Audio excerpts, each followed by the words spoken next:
Shalom Bapak Ibu Saudara yang terkasih di dalam Tuhan Yesus Kristus. Berjumpa kembali kita dalam acara Morning Call yang diselenggarakan oleh GPIB, dalam hal ini Departemen Pelkes. Bersama saya Pendeta John Patiasina, Pendeta Jemaat di GPIB Gideon Kelapa II Depok. Sebelum kita mendengar firman Tuhan, mari kita terlebih dahulu berdoa, mohon bimbingan Roh Kudus. Kita berdoa. Bapa di surga, terima kasih pagi hari ini Tuhan boleh memberkati kami bisa bangun pagi. Kami akan mendasari kegiatan kami pagi hari ini dengan merenungkan firman-Mu. Tuntun kami dengan kuasa Roh Kudus-Mu, agar kami dapat memahami firman Tuhan hari ini. Berfirmanlah, kami sedia untuk mendengarkannya. Amin. Firman Tuhan hari ini dari Injil Yohanes pasal 1 ayat yang ke-14 yang menyatakan demikian. Firman itu telah menjadi manusia dan diam di antara kita. Dan kita telah melihat kemuliaannya, yaitu kemuliaan yang diberikan kepadanya sebagai anak tunggal Bapa, penuh kasih karunia dan kebenaran. Demikian pembacaan Alkitab.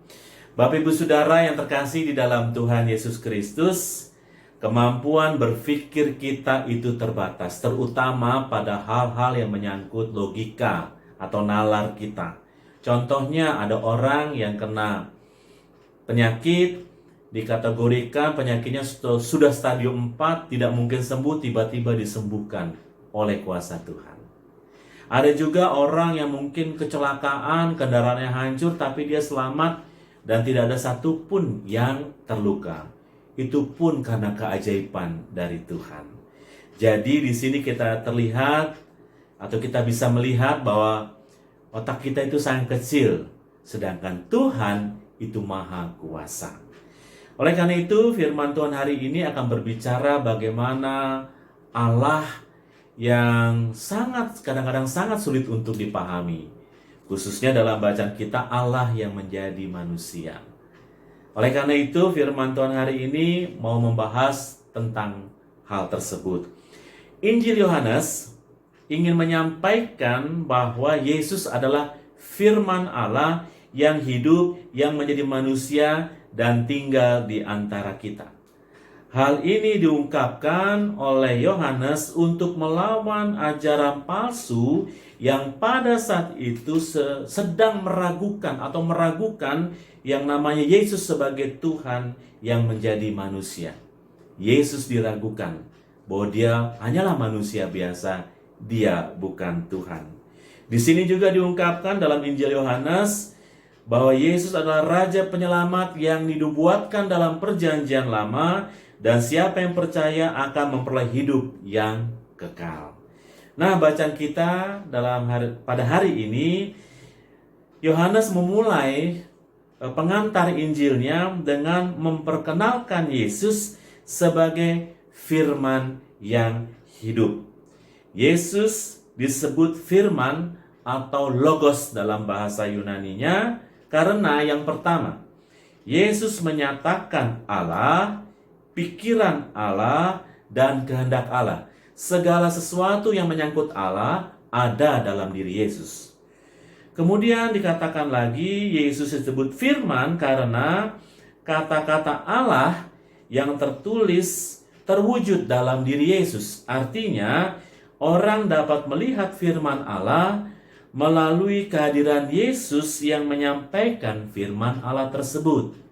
Sehingga seringkali apa yang disampaikan oleh Yesus itulah yang dinyatakan juga atau disampaikan seperti Allah itu sendiri menyampaikan firman-Nya kepada manusia.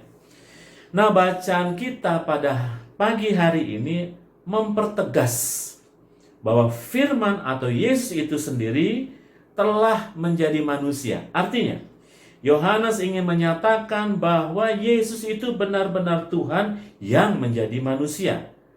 Di dalam Yesus, manusia dapat melihat sosok manusia yang benar. Manusia yang sempurna itu siapa? Yesus. Karena dia itu adalah Allah itu sendiri. Hal ini diungkapkan untuk melawan para penyesat yang meragukan ketuhanan Yesus. Kemudian firman itu sendiri atau Yesus itu sendiri adalah dikatakan diam di antara kita. Artinya Yesus berada di dunia untuk merasakan penderitaan manusia akibat dosa. Yesus mau melakukannya karena Yesus peduli dengan kita. Jadi kehadiran Yesus, dia meninggalkan takhta kemuliaannya untuk mau merasakan penderitaan manusia, bahkan pada akhirnya dia pun disalib.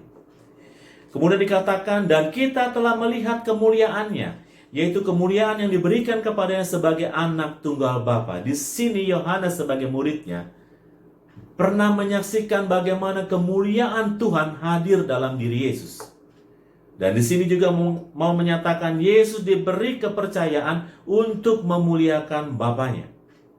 Di antara manusia itu sendiri, Yesus diutus sebagai anaknya untuk hadir dalam kegelapan manusia. Dia menolong manusia agar keluar dari kegelapan itu sendiri untuk menuju pada keselamatan. Dan firman itu dikatakan penuh kasih karunia. Yesus hadir membawa keselamatan sebagai anugerah dari Tuhan. Bahwa keselamatan menjadi usaha Allah untuk membebaskan manusia dari yang namanya belenggu dosa. Jadi, usaha keselamatan itu, walaupun dalam perjanjian lama kita melihat manusia berupaya untuk memperoleh keselamatan, tidak pernah berhasil dengan memberikan korban-korban persembahan. Hanya Yesus, hanya Tuhan yang mampu menghapus dosa-dosa manusia. Jadi, karya keselamatan itu adalah kasih karunia atau anugerah dari Allah untuk kita. Kemudian dikatakan firman itu sendiri adalah kebenaran. Artinya, Yesus menyatakan kebenaran Allah. Hal-hal yang benar dari Allah dapat terlihat dan diwujud nyatakan di dalam Yesus.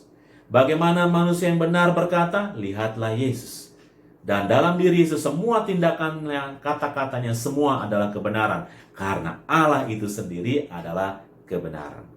Nah, Bapak Ibu Saudara yang terkasih dalam Tuhan Yesus Kristus, firman Tuhan hari ini mau menyatakan kepada kita begini, mari kita mempercayakan hidup kita untuk selalu dipimpin oleh Yesus, sehingga arah kehidupan kita berjalan atas kehendak Tuhan.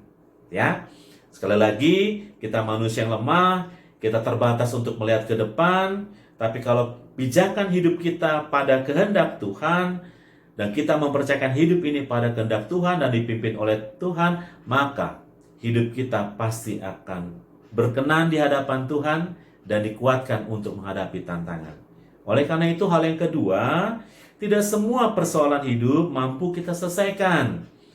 Kita terbatas untuk mengatasi hal-hal ini. Mari saatnya kita pasrahkan hidup kita pada kuasa Allah. Biarkanlah Allah mengambil bagian dalam persoalan yang tidak mampu untuk kita atasi. Artinya, kalau kita menghadapi persoalan, bangun pagi masih ada persoalan juga, begitu ya. Apapun persoalan itu di keluarga, ya, pasangan hidup, anak-anak, pekerjaan, gereja, dan sebagainya. Mari kita melihat, selesaikanlah itu semuanya pada kehendak Allah. Minta Tuhan agar menguatkan kita untuk menyelesaikan persoalan-persoalan tersebut, sehingga persoalan tersebut diselesaikan dengan baik seturut dengan kehendak Allah. Yang ketiga, Bapak Ibu Saudara, 2 hari lagi, dan ini merupakan hari-hari terakhir, kita akan meninggalkan tahun 2020. Saya pribadi mengatakan tahun 2020, waduh, dahsyat Bapak Ibu ya. Ketika pandemi COVID-19 melanda dunia, bahkan melanda kehidupan kita, dampaknya buat gereja. Adanya program ini juga berkaitan dengan yang namanya pandemi COVID-19. Bapak Ibu Saudara, tapi kalau hari ini kita masih dengar firman Tuhan, itu mengatakan bahwa Allah menyertai kehidupan kita. Allah tidak pernah tinggalkan kehidupan kita. Dia selalu bersama dengan kita dalam keseharian hidup kita. Oleh karena itu, mari kita bersyukur kepada Tuhan dengan merenungkan hal-hal yang salah kita perbaiki untuk di tahun yang ke depan. Dan mari kita memasuki nanti tahun 2021 dengan sebuah keyakinan bahwa Tuhan senantiasa akan memberkati kita di tahun ke depan, tahun 2021. Itu masa depan kita tidak akan pernah tahu. Itu di luar nalar kita. Itu di luar kemampuan batas-batas kita. tapi Tuhan kita mampu menjangkau itu semua. Mari kita arahkan hidup kita hanya pada pimpinan Tuhan. Tuhan Yesus memberkati Bapak Ibu Saudara. Amin. Bapak Ibu Saudara, mari kita menaikkan doa. Kita berdoa. Bapa yang di surga, kami mengucap syukur atas semua firman Tuhan hari ini yang boleh kami dengar. Kami boleh dengar firman Tuhan. Kami boleh ada pada saat itu adalah karena kuasa dari Tuhan, anugerah dari Tuhan yang memampukan kami terus ada sampai saat ini. Terima kasih Tuhan, beberapa hari ini Tuhan, kami akan mengakhiri tahun 2020, tahun yang penuh dengan pergumulan Tuhan, khususnya ketika kami dilanda yang namanya pandemi COVID-19. Bukan hanya dunia, bukan hanya bangsa kami, gereja pun mengalami hal-hal seperti ini. Karenanya Tuhan, biarlah firman Tuhan hari ini menguatkan kami semua bahwa Tuhan telah hadir. Tuhan Yesus telah menjadi juru selamat yang menyelamatkan kehidupan kami sebagai manusia yang berdosa. Allah hadir menemani kami terus lewat tuntunan karya Roh Kudus-Mu. Dan kami akan memasuki tahun 2021. Tahun yang juga kami tidak tahu keberadaannya seperti apa. Tapi kami punya Tuhan yang mampu menjangkau masa depan bagi umat-Mu, masa depan bagi dunia ini. Oleh karena itu Tuhan, biarlah firman Tuhan ini kami terapkan dalam kehidupan kami untuk kami pasrahkan hidup kami hanya kepada kuasa Tuhan. Bapa kami yang di surga, pada kesempatan ini kami juga berdoa Tuhan untuk pandemi COVID-19 yang belum berakhir di seluruh dunia ini, termasuk di Indonesia, termasuk gereja kami pun GPIB mengalami itu semua. Tuhan tolong, biarlah ketika vaksin untuk COVID-19 ini sudah ada, biarlah secara bertahap pemerintah boleh mengaturnya, sehingga kami sebagai rakyat memperoleh vaksin tersebut, sehingga kami bebas dari COVID-19 ini Tuhan. Tuhan jaga kesehatan kami, agar kami terhindar dari COVID-19 sementara vaksin belum disuntikan ke tubuh kami. Kami berdoa juga Tuhan bagi mereka yang masih terpapar, baik di rumah isolasi mandiri maupun di rumah sakit. Tuhan tolong agar mereka dijamah oleh tangan kasih Tuhan sehingga mereka benar-benar pulih seperti sedia kala.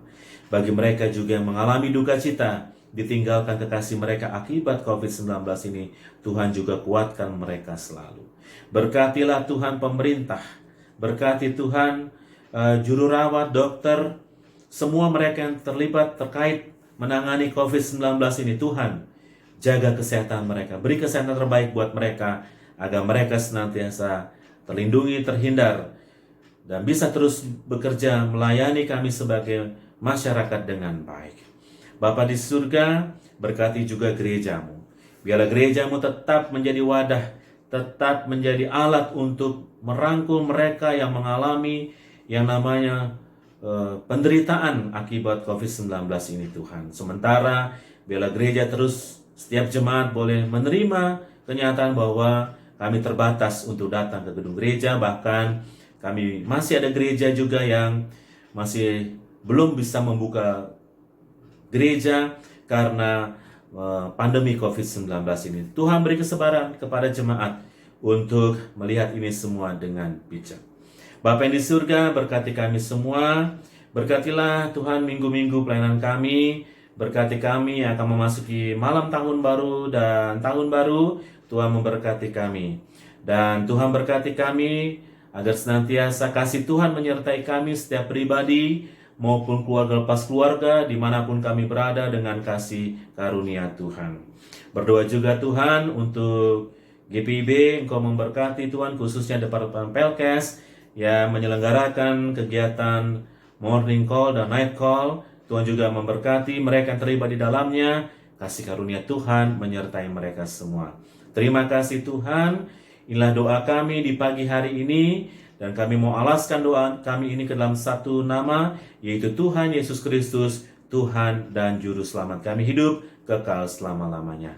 Amin.